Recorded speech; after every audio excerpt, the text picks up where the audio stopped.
All right, thank you. There's no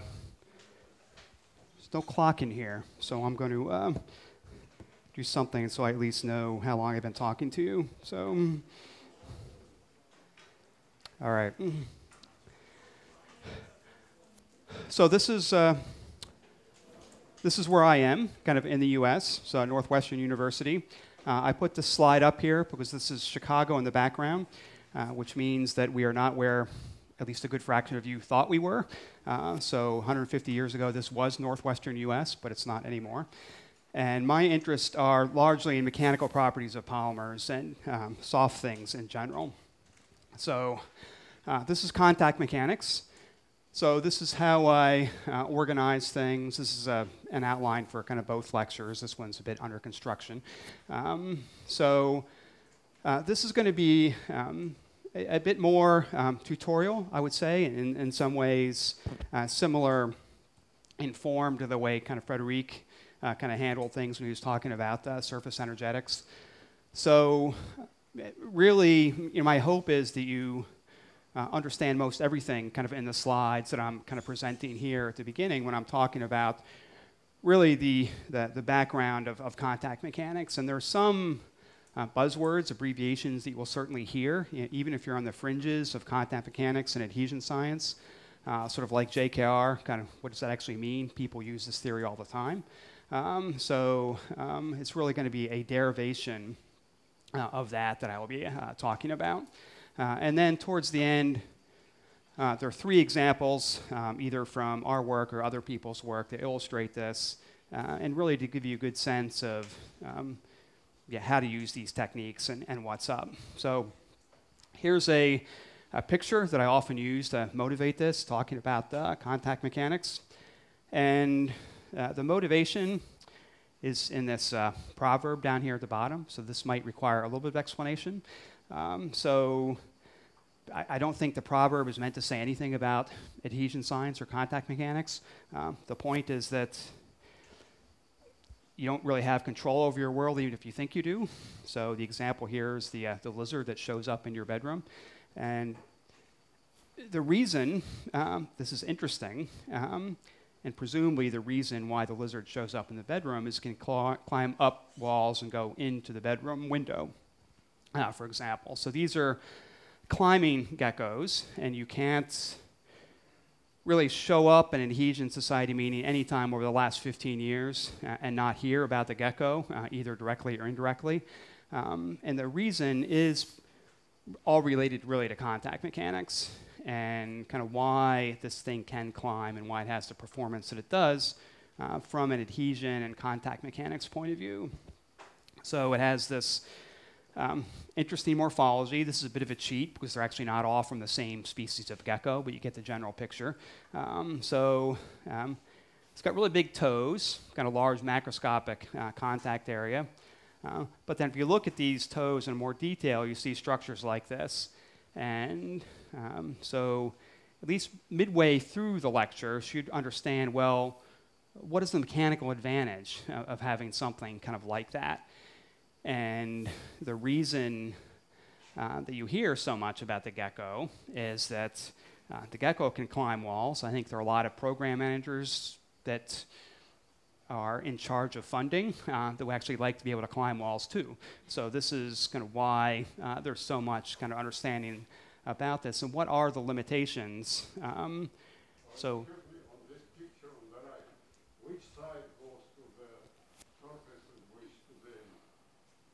So the animals here, this is the surface which is going to contact something. So the point is that when I put my fingers here, I'm not really sticking. If there's an adhesion force, I'm not really feeling it.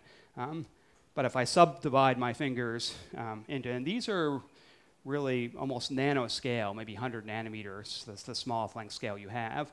So by doing that subdivision, I really can't change the energetics. The surface energy I have is all I've got. But the mechanics change. So, and then a surface energy is it's a force integrated over a distance. And somehow by doing this, I get a much bigger force and over a smaller distance. So I can actually stick to things and kind of climb up the wall.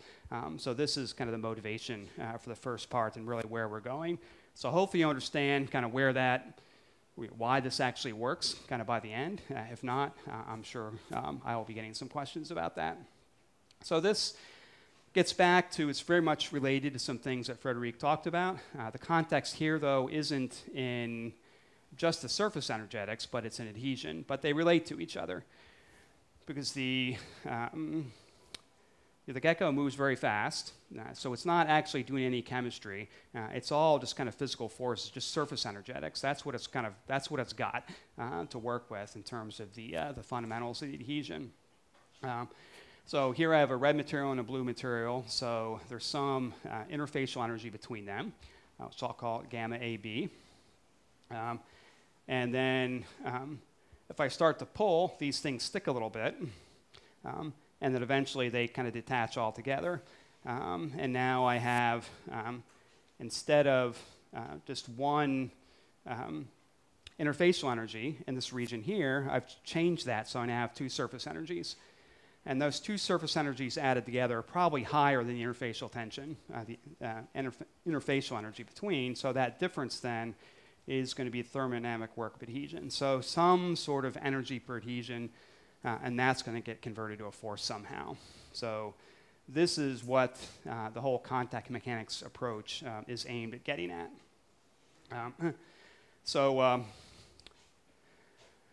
I haven't had any questions yet. Well, I had one question. There's another one. Yeah. Just wondering if anyone ever measured what thermodynamic work of adhesion, because it's always hard to decouple the background dispersion. Yeah, so the question is has anyone measured this W? The answer is yes. And Frederic talked about this a little bit with those contact mechanics measurements. I'll get back to that too. So you can measure either directly by contact mechanics measurement, and you'll see some of the difficulties in that. Frederic mentioned a classic example of putting two silicone spheres together, pulling them up, and getting the interfacial. Basically, there's an assumption there that what you're measuring is this thermodynamic value. It's hard to get. The other way to do it is you just measure surface energies, as Frederic was talking about. But in the grand scheme of things, it doesn't change much. 0.05 joules per meter squared, maybe up to 0.1 joules per meter squared, kind of that's it. So surface energies don't change too much. So it's a relatively narrow range if I'm just talking about the thermodynamic piece. But this is a fracture mechanics problem, which is all about energy balance. So this is the question for you now. So these things stick. There's some sort of work of adhesion here. So when I start kind of pulling up, I haven't done anything to the interface, so that part's going to change. But I have all this kind of deformation energy in here. And I keep pulling, and eventually these things actually separate. So if I add out all the energy I've got, which is, and if you think about, there's a positive kind of work of adhesion here. So where's the energy maximum? It's probably not going to be that one. It's probably going to be one of these two. So if I add up all the stored elastic energy in here and all the interfacial and surface energies, which one is higher? So you've got, you pick either B or C. So total highest energy. So we'll see how this works. So how many would say B? Okay, good number. How many say C? Okay. It's not immediately obvious. You have to actually look at the contact mechanics of this and how it works out. But most of you have the right idea. It is actually this one. This is because the contact is unstable, basically. There is a maximum in the total energy at this point. And then once it starts to detach, everything else just goes. But this is the sort of question that we're actually thinking about when we do contact mechanics and how to actually think about this. Yes? In the previous slide, both of these materials are soft materials? In my example, the blue thing is always going to be rigid, and this one's always going to be soft. So pretty much throughout the whole talk, all the action is down here in this one. So rigid indenter, so I don't have to worry about the properties of my indenter. The same sort of thing here. This is where we're going kind of in the end. And this is just something I found on the web. It's just a contour map of the stress fields. And in these contact problems, ultimately we want to measure something about mechanical properties. So typically you do a contact mechanics experiment for one of two reasons. Either you want to measure the mechanical properties of this thing, and I might do it in a contact mode because I want nanoscale mechanical information. So I'm going to use my AFM tip, basically. So this may be 30 nanometers to actually measure something. Or I actually want to measure adhesion. Also maybe on any length scale, nanoscale or otherwise. But if I just want mechanical measurements of something, and I don't have a constraint to trying to get real small, you just do a tensile test and all your strain fields are uniform. It's much easier to do a uniaxial test to measure this. So here the strain fields are non-uniform. So any useful kind of contact mechanics experiment to really be quantitative about the mechanics, we want to stay generally in the linear elastic regime. We'll see an exception to this in an example that I give kind of later on. Because if it's linearly viscoelastic, that means the linear part just means that stresses are proportional to strains, even if they're time dependent. Then I can just kind of, even if it's kind of more complicated here, I still have stress proportional to strain. Everything I'm going to talk about is work. So there's an assumption of linearity in terms of the stress and just about everything I'm going to talk about. So we're going to get some expression. As it turns out, most of the time, it doesn't really matter what this distribution looks like. All I need to know is just macroscopically how much energy am I putting in the system. So it's more important to know the relationship between the overall force and displacement I'm putting on the indenter and not kind of worry too much about what that whole stress field looks like or strain field. So this is probably the most important quantitative result in the whole talk. So usually in an indentation experiment, you are using an axisymmetric indenter. So this is a cylinder. So this is like the geometry I showed before. Rigid cylinder, and basically a thick kind of elastic half space down here. So that means half space just means it's infinitely thick. I never feel the effects of the substrate down below. So whatever its thickness is, it's much bigger than this. So I have a cylindrical punch which can't deform. All the deformation is in this substrate down here at the bottom. So the only length scale I've really got is the displacement. So how much I'm actually pulling this up. So a strain is dimensionless. It's a ratio of two displacements. So if I think about some average strain here, or really the strain anywhere, has to be basically this sort of tensile displacement. So the T here means tensile. Delta is my displacement. If I divide that by A, I'm going to get something which is sort of an average strain. And the strain anywhere is going to be that average strain times some geometric factor. But for the most part, you saw this in that contour plot before. The strain is concentrated under the indenter. So an average strain here is just delta over A. An average stress, well, that's just the load over the cross-section area, pi A squared. So if I want to get sort of what if I take the kind of stress over the strain and get the, and say, well, stress is modulus times strain, okay? Not doing it, but just making these assumptions, I end up with this kind of approximate result. So this is just rearranging all that to get what I really care about, which is the contact stiffness. So it's a combination of a mechanical property, kind of Young's modulus E, and some geometry, which is the punch radius, in this case A naught, when I just kind of first start kind of pulling this thing off. And if I look this up in detail, that E gets changed to, it's called a reduced modulus, ER. So this always shows up in plane strain problems in mechanics. So if you are deforming things, but in one dimension, you're insisting that its dimension remain unchanged.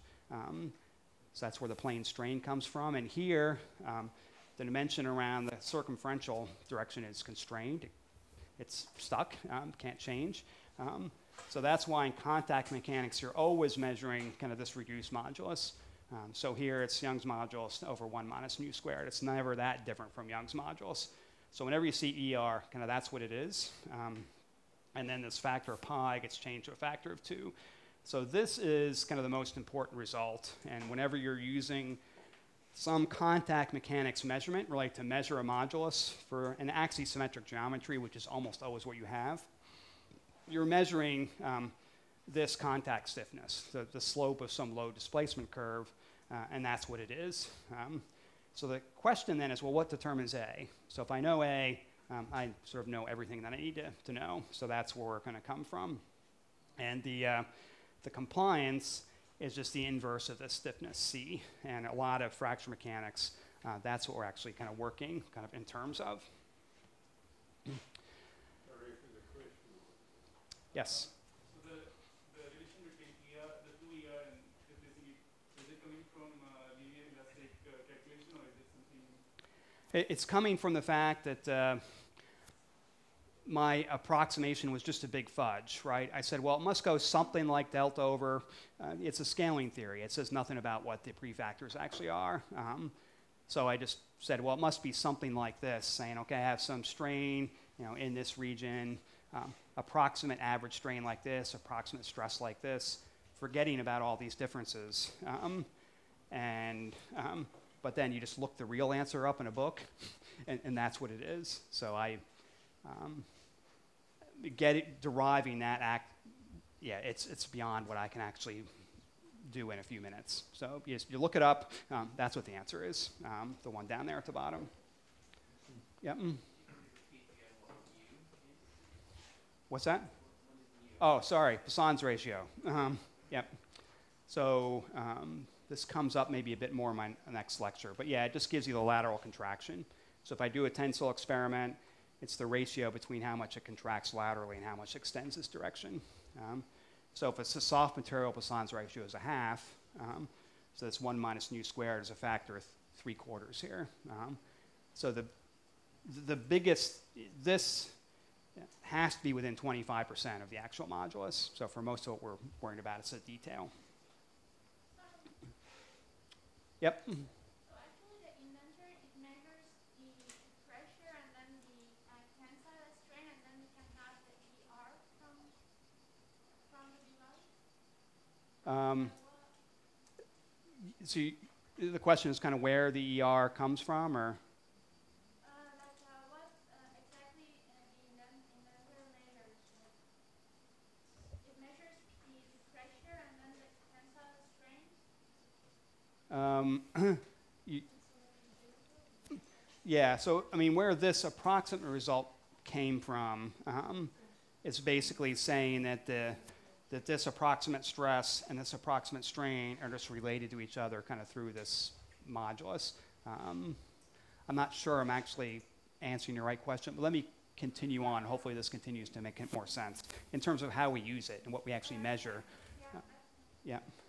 So, yeah, so here's my question. And you sort of know enough to answer this question kind of based on this result, right? Because here's the stiffness. And A is the actual contact area. So, and the deformation energy is it's a state function, basically. So if I specify that that's what the contact area, the radius is, or the diameter, and I specify that that's how much I'm pulling up, this just reorganizes itself to minimize its overall energy. It doesn't matter how I get there. So I can pull this thing up to here and kind of let this contact radius shrink. Or I can actually start here with this contact radius and kind of pull it up there. And and I'm going to get the same answer for what the energy is under here. And we know that the force is proportional to A. So if I start here and go up, or if I start way out here and go up, it takes more force to get all the way out here than it does just to deform up to this point. So hopefully this is a relatively simple thing. So the question is, but this is an important point with the whole kind of fracture mechanics thing that we're going here. So A is all the way out here, and B is here. So which one has the higher kind of deformation energy, kind of all this stuff into here? So how many vote for A, kind of the fully attached one, kind of all the way out here? Okay, and how many would say this one? Okay, so of those who voted, I think there's, yeah, we're going for A. So I think we're mostly tracking here, and that is the right answer. So what you need to know is that basically the energy is just the integral under the load displacement curve. So it's a higher load to pull it up from here than to pull it up from there. So this black one, there's a higher stored elastic energy in this whole elastic thing down here than there is when I deform it out to this point. And some of the confusion may be just the way this drawing actually looks and kind of what's going on. So it's all that energy which is available to drive detachment. So it takes energy to separate these things. That's the point of fracture mechanics. It takes at least the thermodynamic energy, and probably more than that. And that energy is actually coming from the stored elastic energy in here. So that's what causes this eventually to shrink, the contact to shrink. So this is the construction that is really kind of based on all this and kind of describes what's going on. So this is the same picture I had before. The only thing I'm putting here is that big A is going to be contact area, little a is contact radius, a circular thing. So that relationship is going to be important. And here is displacement versus load. So I'll make this my independent variable, kind of look at the load displacement curve. So these are conjugate variables. I multiply a load and the displacement together and I get an energy. And so that means if I do a loop around here like this, I get some energy back. And if I do the loop clockwise, I'm putting energy into the system. If the loop goes counterclockwise, I'm getting energy back out. In this case, I'm going counterclockwise. So what's going to happen is I load up, the thing is fully attached. So I go from here up to there. So I load up to this point, and my contact area is A0, basically kind of what I actually started with. And then I have a little bit of detachment, a little bit of adhesive failure here. And contact shrinks from the black line to the red line. So that makes the sample less stiff or more compliant. So if I stay at the same load, my displacement actually goes up. So it really wouldn't be this drawing. I'd be going from here, but then it would go up here somewhere. So there's some increase in the compliance. And then I unload kind of back down here, kind of like this. And if we kind of look at the whole area of that thing, you can convince yourself that the increments in the area, this is that area, that whole thing, it's just that half the base times the height of that triangle. So it's the load squared over 2 times the change in the compliance that we actually get. So then I turn this into I just divide by A. And convert this into an integral. And so G is going to be an energy per area. So it's a differential of an energy with respect to area. So the script G is going to be, it's called an energy release rate. A little confusing terminology because the rate has nothing to do with time. And we're differentiating with respect to area, not time. And this is kind of the fundamental equation that we actually get. So a minus sign kind of comes in there. But load squared over 2, derivative of the compliance with respect to A. So this allows us to get really what is an energetic driving force. And then we actually usually write this in terms of contact radius and not contact area. So that changes it to a function like this. And then we actually put, so this is all very general, any geometry. And then we kind of put the circular geometry in, and you get this expression down here. So G, that's an energetic driving force for the contact area to shrink, and we know that as a function of our applied loads and our dimensions. Okay, so far, so good, hopefully. So here's a few comments about this. I already talked about this first bit, so G, kind of the energy release rate. It is a bit of a confusing terminology, but this is how to think of things in terms of contact mechanics or fracture mechanics. So it's a driving force for detachment, just like a stress, is a driving force for deformation. So for a purely elastic system, so this is really a statement of linear elastic fracture mechanics, things fail when this driving force is greater than some critical value. So G itself is a loading condition, but it's basically an interfacial loading condition. And GC is a property of the material interface. So that's the distinction there. Yes? I do not understand how do you correlate this contact mechanics with fracture mechanics. Do you mean that there are microfractures at the interface of the two surfaces? Yeah, this is actually an important point that I meant to make earlier. It's not obvious. This contact edge is a crack. And really, if you imagine, this is a soft thing here. This is rigid, but there's nothing happens out here. So that it's kind of more obvious that that's a crack, right? Because the edge of contact, if I drew this kind of coming way out here, you can see that the edge of contact is a crack. So that's why. Formally, the edge of contact is a crack, just like in fracture mechanics, we're thinking about a growing crack. The crack is generally in the same material, in one material. Here we have two different materials. That's right. It's an interfacial crack. Yeah, it's a crack growing at the interface between two different materials. But we can still use the fracture mechanics. The whole terminology doesn't matter if it's going through an interface or not. So in this case, I wasn't here last week, so I'm not sure how much you heard about the details of fracture mechanics from Matteo's talk. I think he was more talking about the materials kind of aspects of it. Contact mechanics is all about, really, formally, it's about cracks growing in interface. So a growing crack is a shrinking contact area. So it is not closer to the adhesion and de-adhesion phenomena? Yeah, adhesion and de-adhesion is crack growth. It's really, it's all the same thing.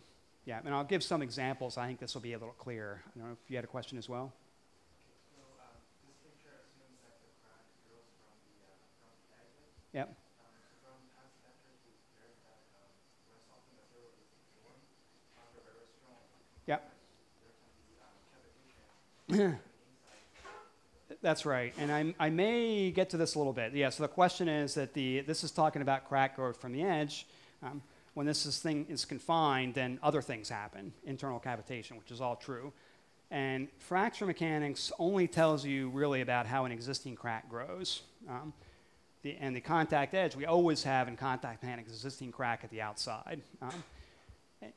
But we can use this, right? This will tell us, at what stress is the crack going to grow, and it could be that other things happen before the crack grows, and that's the cavitation problem.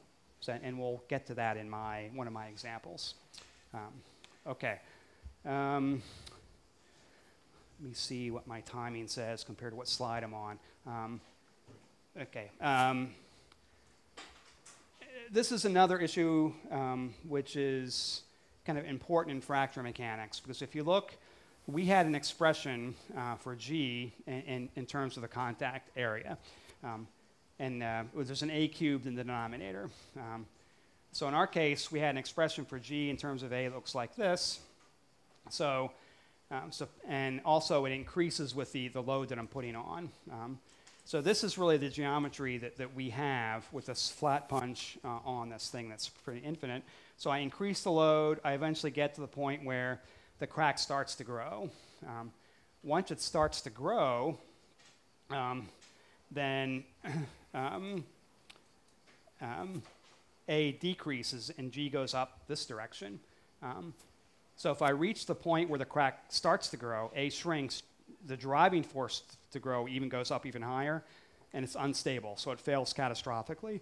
So a lot of designing fracture mechanics experiments to measure something reasonable is all about avoiding this instability, but we've got it at least in this geometry. There are some cases where what you'd like very often is this, where I can, the crack grows a little bit, but then I have to apply more either force or displacement to get it to keep growing. So here's an example, and this is going to be where the gecko actually comes in. So we have this expression. That was our expression for the crack driving force. That's the applied load, modulus, contact radius. So we know what all these variables are.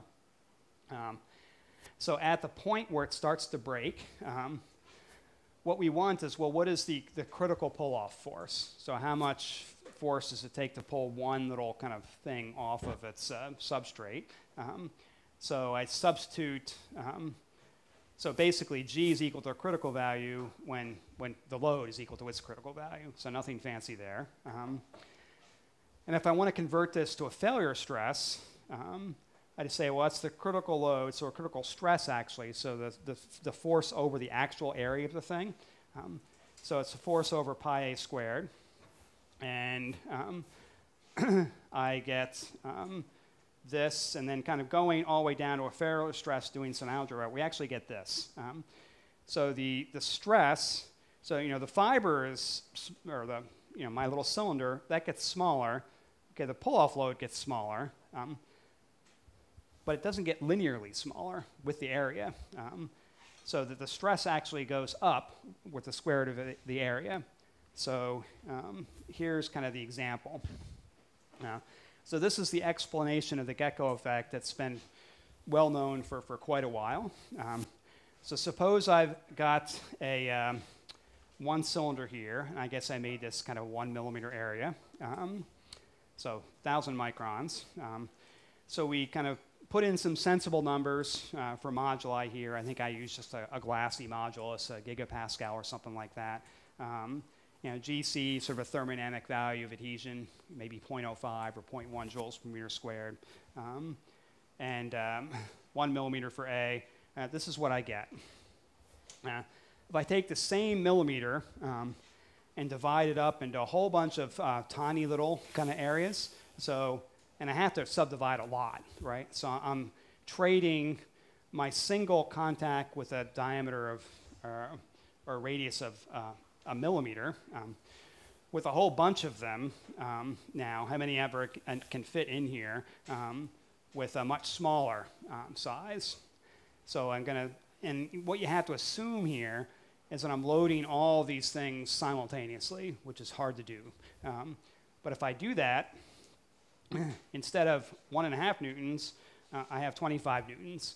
And it's all just the fracture mechanics. Basically, instead of having one crack, which propagates in from the center from the outside, I have to simultaneously basically propagate all of these cracks, really get all of these areas to actually shrink. And it just kind of emerges from the math that we had. And this is basically the answer of why so many people care about the gecko.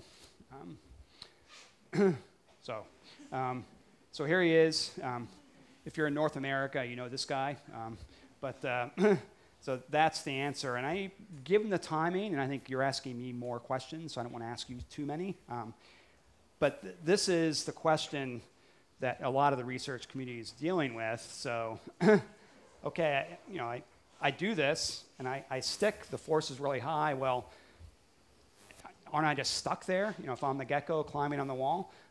But the assumption there is that it's, all those fibers are loaded simultaneously. If I peel, and I, instead of pulling this way, but I kind of peel, so I'm just kind of have a front going across, then the force is much lower. The energy is the same, but it's distributed over a much longer distance. And this is really what the robotics community and even the materials community is trying to do, to kind of, get high force when you need it, but also get things to detach when you need it. But again, it all goes back to these simple concepts from fracture mechanics. Now, this is going to get back to this question of what happens, what other things happen, like cavitation and things like that. Excuse me. So, and this is where we're going. So first, what if the indenter is not flat? So we may have a curved indenter. And before that, what if this thing isn't really thick? Because adhesive layers really aren't usually thick. They're much thinner. So what happens when I take the soft layer, that's rigid, this is rigid, now I shrink it down. So how do things actually change? Well, everything is really in terms of the compliance. So, this isn't totally clear what I'm doing here. So basically, the actual compliance of the system is this 1/2 reduced modulus times A, so the compliance that we had before, times some sort of correction factor, kind of F sub C. And when it's highly confined, so there's a confinement ratio which appears, which is, well, what's this dimension divided by that dimension? And what we've talked about before is basically a confinement ratio of 0. So this dimension is small compared to this one going down here. So we end up at 1. And you actually can calculate this. There are some analytic methods, but this actually comes from a combination of asymptotic symptotics and finite element analysis. But if you look at what this happens, and you don't have to get too big. So confinement ratio of 5, and you're typically a lot higher than this for a lot of experiments with a PSA or something. The compliance is actually going way down. and G, our energy release rate, was given by a derivative of the compliance with respect to area. So if the compliance goes down, it makes sense that the derivative of that with respect to anything is also going to go down. And it does, and if you do the math, you end up with this orange line here. So making the thing, shrinking it, makes the energetic driving force for that contact radius to shrink actually go down.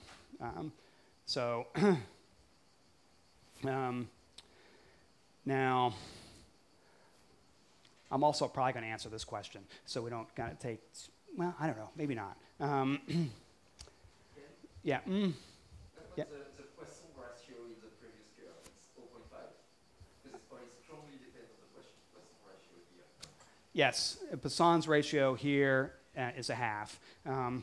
This thing, and here for any reasonable Poisson's ratio for an elastomer gel, we're okay. If you go further out here, then you're looking at the bulk compressibility, and this changes. Yeah, so these curves are for incompressible things, and it gets more complicated if you have small deviations of Poisson's ratio from 1/2.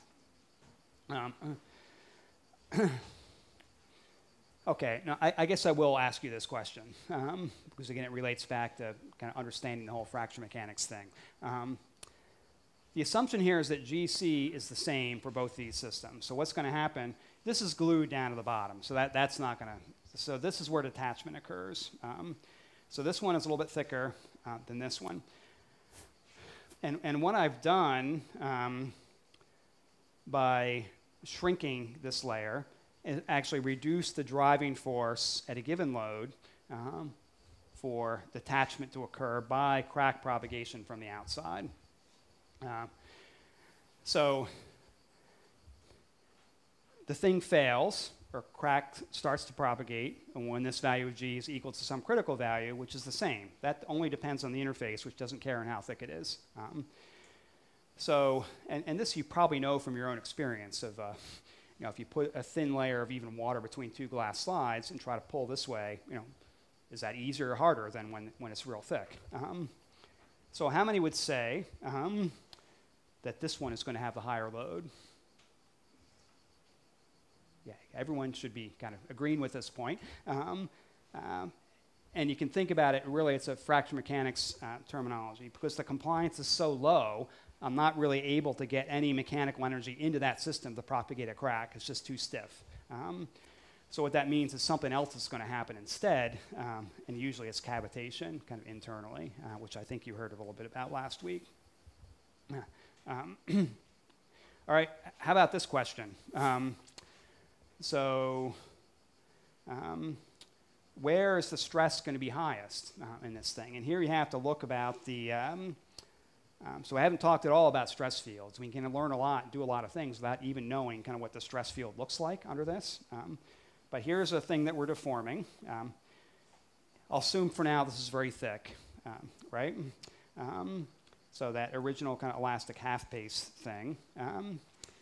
So where would you think that the stress is highest? And we're talking about the normal stress here. So I'm going to take C out of the picture because there's no contact here. So the normal stress is 0 on that one. But here, there's some stress in the Z direction that this cylinder is kind of putting on this layer. So is it higher at this position at the edge, or is it higher at this position in the middle? So again, how many people just, intuitively or what you know about fracture mechanics and other things so far would say it's higher kind of at point A? Okay. Anyone voting for point B? Okay, so it is point A. Kind of we're good there. And this is, there are a couple ways to think about this. One is that, well, we said that this is actually a crack propagating in this direction. And there's a stress concentration in front of a crack. We know what the singularity looks like, so it has to be the most there at point A. But there's some ways that this is not completely intuitive. The other way to think about it is if you look at what is happening, actually, the deformation of this material, this is the way when I'm only drawing the surface like this, we kind of lose this a little bit. But this shape of this material underneath, has this very kind of smooth kind of change like this, and all of a sudden we're putting this really sharp corner in. And if you think about the stress required to put this really sharp corner into the material, it's going to be really high right there. So that's a more physical explanation of kind of why that is. But there's information here about all the stress distributions. And this is actually what they look like. So this is another solution that you can look up. So for this problem, if it's a radially symmetric system, so if I put our coordinate axis here at the middle, and we look at the stress distribution across this, and plot the kind of a full solution to this problem, so I just take that stress and divide it by an average stress, so load over pi a squared. And I look at the full solution, this is what we got. If I take some singularity that we know must exist near a crack tip, it works kind of very well. There's an approximate solution to this here. So this is where you make the connection to other things from. In fracture mechanics, there are two ways of looking at things. There's an energy-based approach, which I tend to favor, because all the stuff we've talked about, it follows more intuitively from an energy-based approach. But you can also do a stress-based approach, which is all about, okay, there's some singularity, which is always 1 over square root of d. D is a distance away from the crack tip. So d is 0 here at the edge and goes in this direction. So it goes to infinity at d equals 0 right at the crack tip. And it's really the coefficient in front of that actually matters. I'm not going to kind of go all the way through this one. There's other things I want to do. But what you can get is existing relationships between the g, which we know, and k, which is basically the coefficient in front of this, this term here, even without knowing kind of that full distribution. This much I would have known just from other standard fracture mechanics results. But I am not going to say too much more about that. I will do this, though. So we said when this layer shrinks, that's the only deformable thing in the system, that G, this energetic driving force, is going to go down. So K, which is related to G, basically it goes like the square root of G, is also going to go down. So if we look here at the edge, So this is basically what the stress distribution looks like all the way across this thing, radially starting at the center outside. So I showed you the A of H of 0 kind of result. It looks like this. And if you kind of confine the thing more and more, you change this confinement ratio, you move up towards this limit, and eventually it's exactly the other way around. So the maximum stress is here in the center and not out here, because that's because this thing is incompressible, and if it's highly confined, I have to work a lot basically to kind of pull other kind of material in from the outside into the center, and we get the opposite thing. And this result in particular, A over H of infinity, small bits of compressibility, very small deviations, Poisson ratio change this, but this is why you see cavitation from a thin elastic layer. So before anything can happen here, the energy release rate's not big enough. If the hydrostatic stress in the middle exceeds the modulus, boom, I start to get all these cavities that form instead. So you can kind of put all these things together with these approaches. Okay, that's all the flat stuff. So let's make it curve now. This is another relationship I'm not going to derive. I'm just going to look it up. But this is analytically solvable if we have, this is now going to be a parabolic tip, and probably should have made this thing red, because this is going to be a rigid tip, and this is my kind of deformable material down here. And for now, we'll ignore adhesion. So just what does the elastic problem actually look like? So this is due to Hertz, 1888. So Hertzian contact, been around for a long time. The original, Hertz was interested in wheels on the railway and how much real contact you have, and if you have an asperity, kind of what do you get?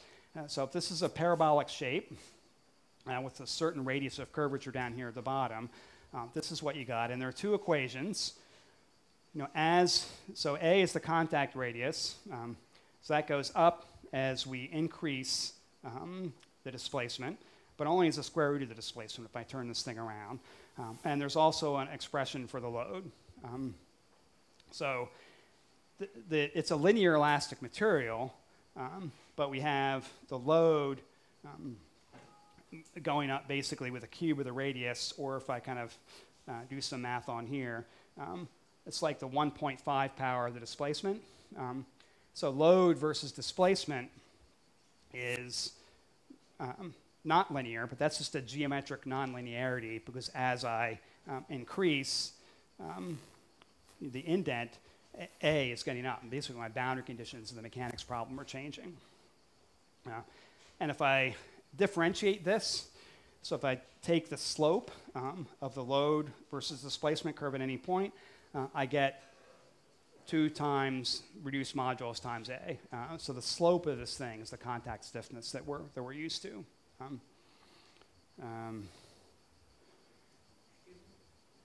Yeah, that was this point here. Yep. Yes. What's the difference between small a and R?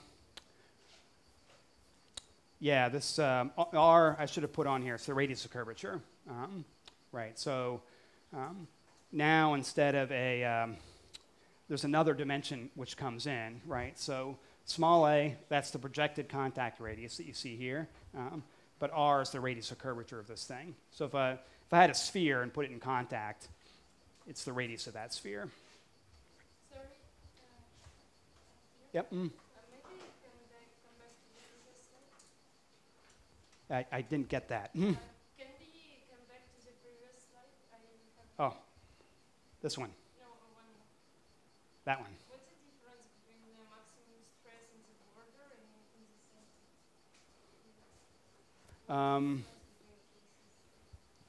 You're talking about these, or? You said before that when we put the punch up, the maximum stress is the border of the punch, and here is in the center, right? Yeah, that's right. So A over H of infinity, I mean, and A is, well, 2A is that dimension, right? H is this dimension. So that's just the limiting kind of result that we get when this is very thin. So it only depends on ash? Yeah, it really only depends on the ratio of the two. This is an important problem, and basically, you know, if I do an indentation problem, when do I, you know, and my material, soft material, it's not infinitely thick. Things are never infinitely thick. When do I actually kind of feel the effects of a substrate? So my strain field's got to go to 0 here. I mean, if this were all blue, this would still be deforming, but I basically cut off the strain field at some bigger value. It just gets stiffer. There's not as much soft stuff to deform. And the relevant ratio, I'm not sure if this is your exact question or not, is, you know, the parameter that determines when it's confined, in a sense, is a ratio of a lateral dimension to the thickness. Yeah, there might be kind of more things we need to kind of talk about afterwards. Okay. And then I want to get to these. I think I'm doing okay. I do want to make sure I have time for these examples. But then we add adhesion to this. And so this is basically a derivation of the JKR equation. So JKR, Johnson, Kenneth, and Roberts, it's a very famous 1971 paper. It's an energetic analysis, but they didn't couch it in fracture mechanics terms. That came later by a different paper in 1978. Yep.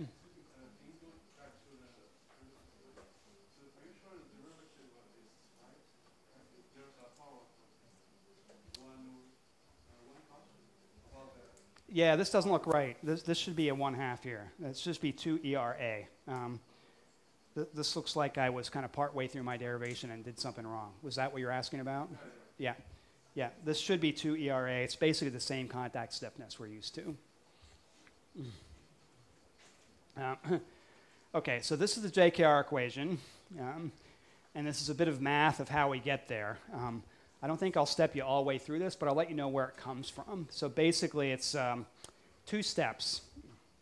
So suppose I want to get to that problem down there now, where I basically dust, you know, the tip of the indenter just hits the top of my surface, and then there's some adhesion, so it wants to crawl out and kind of spread on the surface, but eventually it stops because it's an elastic material, so it can't flow. So basically, how far it goes here is determined by 2 things. It's a balance between the elasticity, you know, that's the restoring force, and G, basically the energy release rate or kind of work of adhesion. So G is equal to W, work of adhesion, or GC is equal to W in a plurielastic case. So if you can get here in 2 steps. So first, and you do this, it's a thought experiment. You can't do this in reality. So you push in, you turn off adhesion, you just get Hertzian contact, basically to get to the right contact area that you want. And then once you have that, you pull back up, you turn adhesion on, pull back up to get to the displacement you actually want. And we know what's going on in both of those. So we use Hertzian contact to get the load, to get the right A. And then the deviations from that, we just get basically from our contact stiffness or the compliance. So I combine these two, do a whole bunch of math, and we can actually get to the same equation. It's a bit more useful to use in this form, in my view. So if you look at JKR theory, basically they're assuming that G is equal to W, thermodynamic value of adhesion, always. But we can use the same kind of idea, but just think of that W in their expression really as an energy release rate.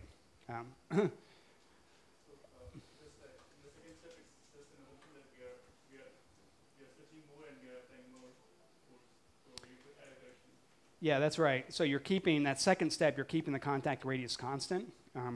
We already know the solution to that. It doesn't matter that I have all this extra deformation on top of that because it's a linear elastic material. So the relationship between load and displacement is still the same it was for that flat punch case. And I don't want to get bogged down in this. This is what the community is thinking about a lot. So, you know, you've got this stress that diverges to infinity. So what's up with that? So it can't diverge to infinity. And there's always some sort of adhesive zone outside the contact. This is the simplest kind of model. Got basically a Dugdale zone is what it's called. But there are models of what's going on out here.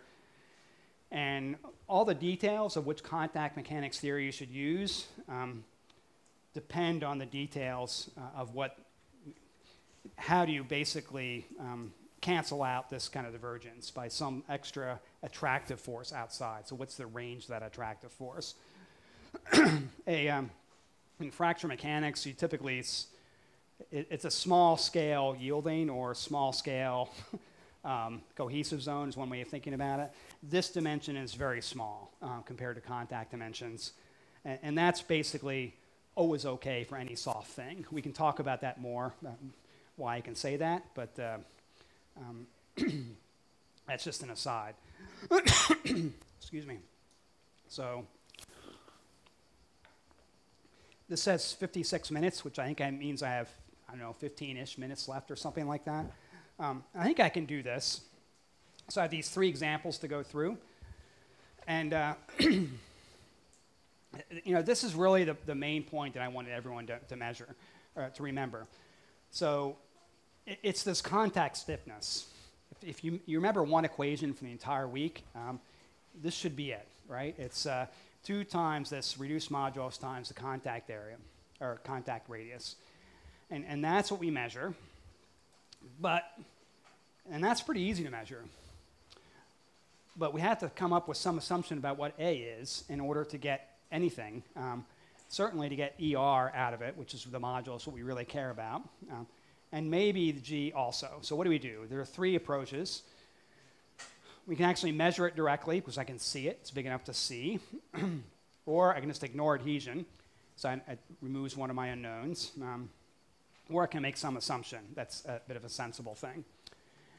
So this is from one of our experiments kind of quite a while ago, where this is just a soft elastic material kind of being indented.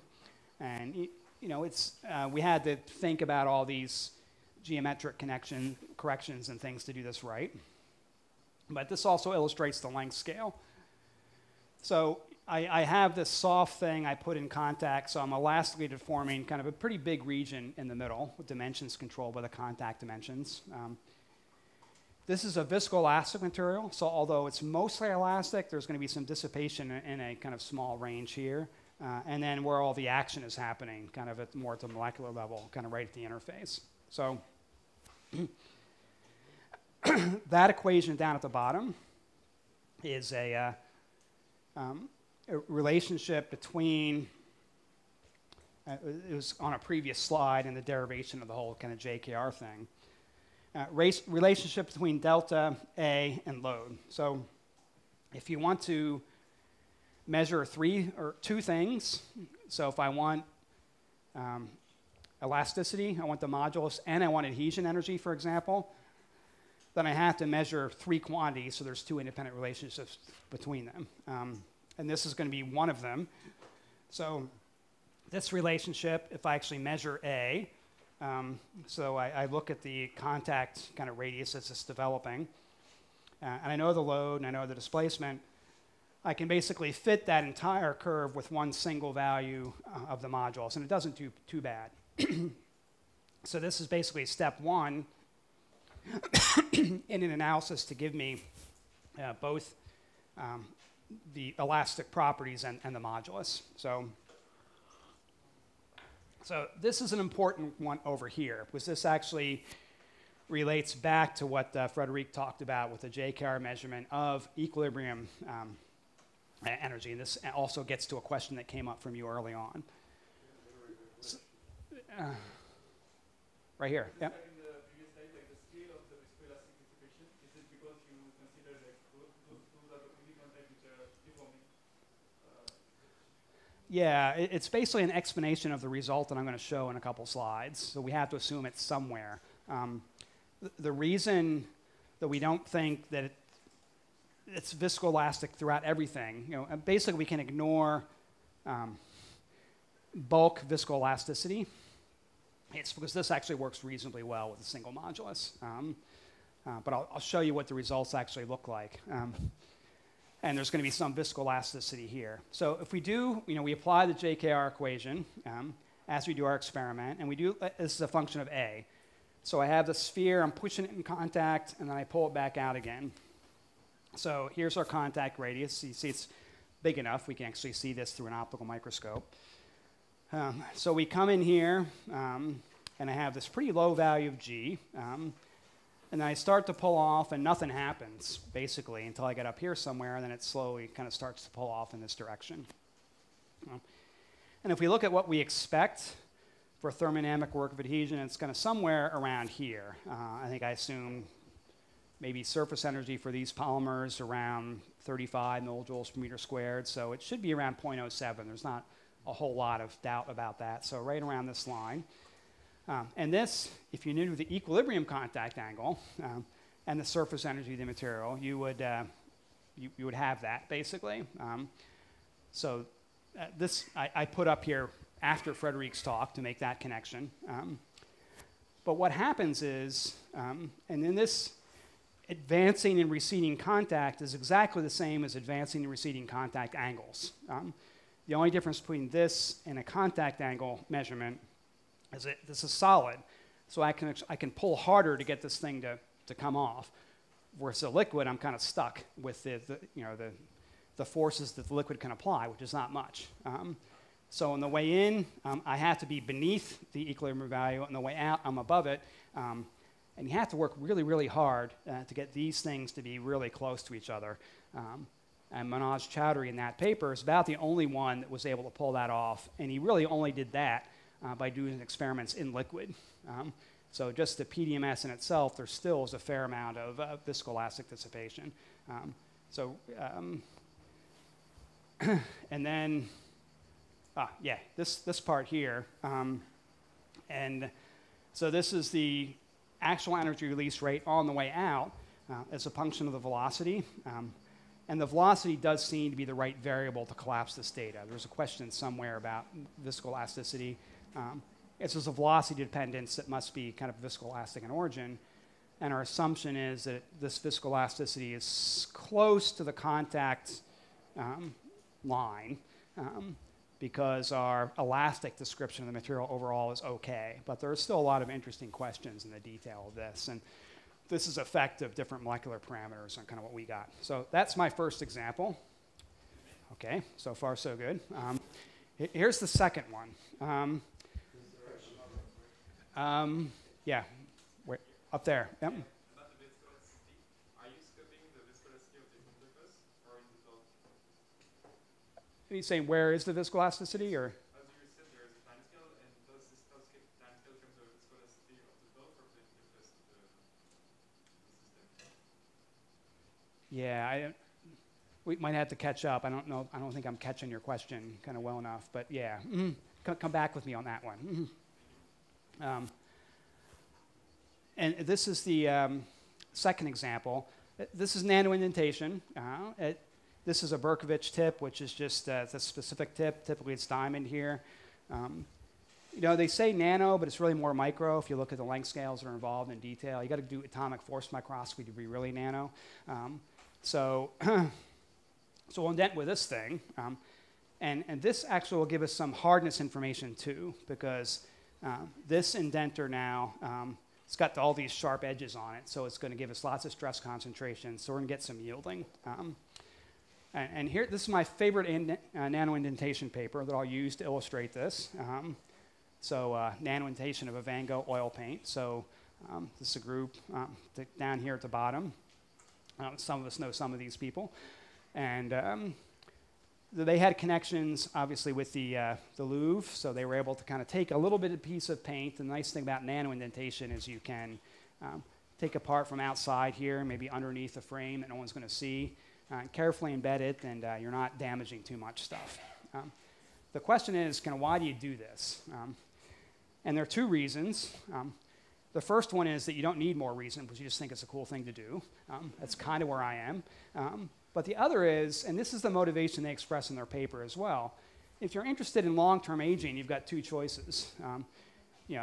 I want to know how the paint in this car is going to age. Well, what's it going to look like kind of way out here? So I can wait a long time, I can artificially age, but it's very difficult, and the conservation science community is well aware of this, that artificial aging is not real aging. You heat things up, mechanisms change, you can't really do it. But the other thing you can do is say, well, I have this thing now, and if I know what happened, how we made it 130 years ago, and I can learn some things about how it's aged in the interim. I mean, we don't know everything, but there's a fair amount that's known about the recipes that they use. So they were actually looking at aging over a long period of time by taking our current thing as the known points and basically synthesizing a new one and seeing how different they were. This is the paper that I'm referring to here. And this is how nanoindentation works, kind of my one slide explanation. You already have most of what you need for this. So you typically go in, and this is Oliver and Farr, 92 is kind of where they came up with this. Most of their paper is actually about how to do all the calibrations of your instrument right. The analysis itself is pretty straightforward. So you indent on the way in. You sit here at some amount of time. And this actually isn't how it's usually done. Usually you sit at a constant load, so it creeps in this way, and then you unload. This is actually a curve from one of our own experiments. I think it makes more sense from an analysis point of view and even experimentally to sit at constant displacement and relax here. Just makes your boundary conditions on your viscoelastic contact problem a little simpler. So you get two things, well, three things really, is you get this point, the load max and the displacement max, and you also, when you start to unload, you get the contact stiffness.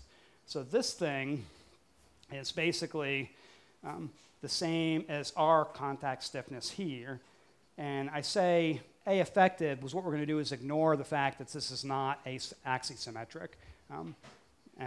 We'll just kind of assume the stiffness is going to be independent of that detail, the shape of the contact.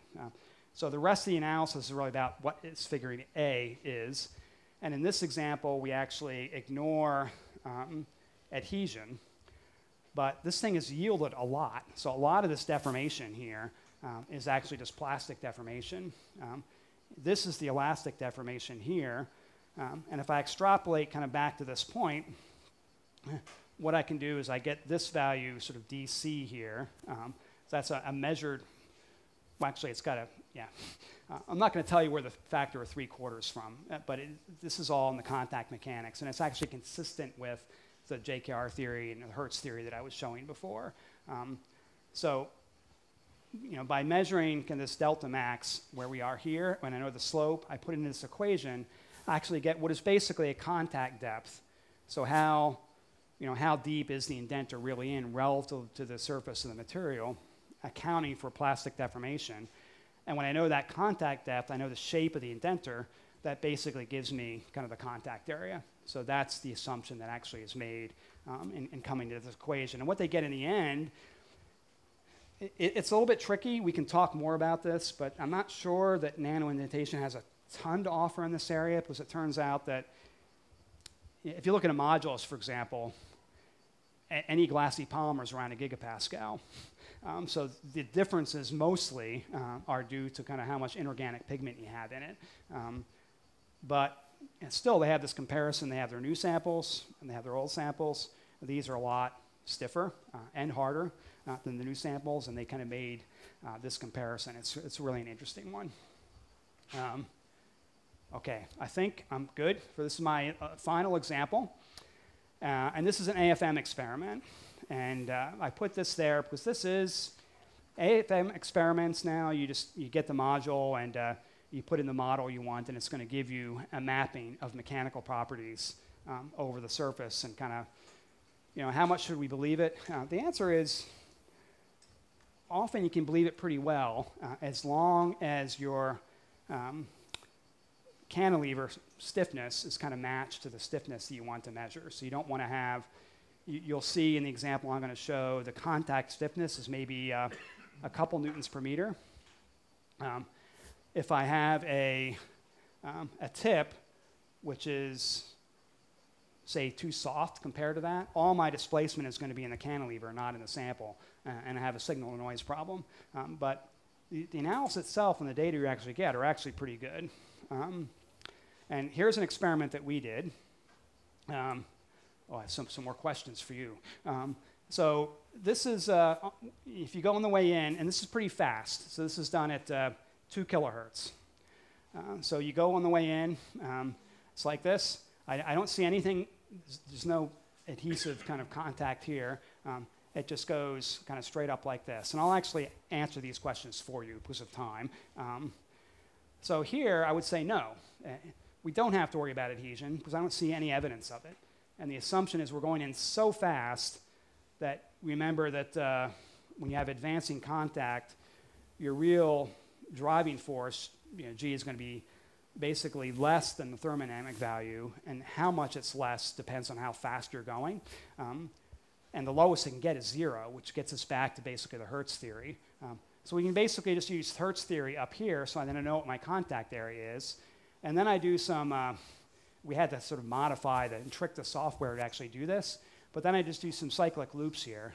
So I'm now actually measuring viscoelasticity of the sample by doing this. And that is exactly the assumption that I made when I was actually kind of deriving things. So what we're doing is going in like this, no adhesion, but then there's no time for this area to creep up anymore. But then I oscillate it really fast a few times. So we know what the contact area is from that first stage.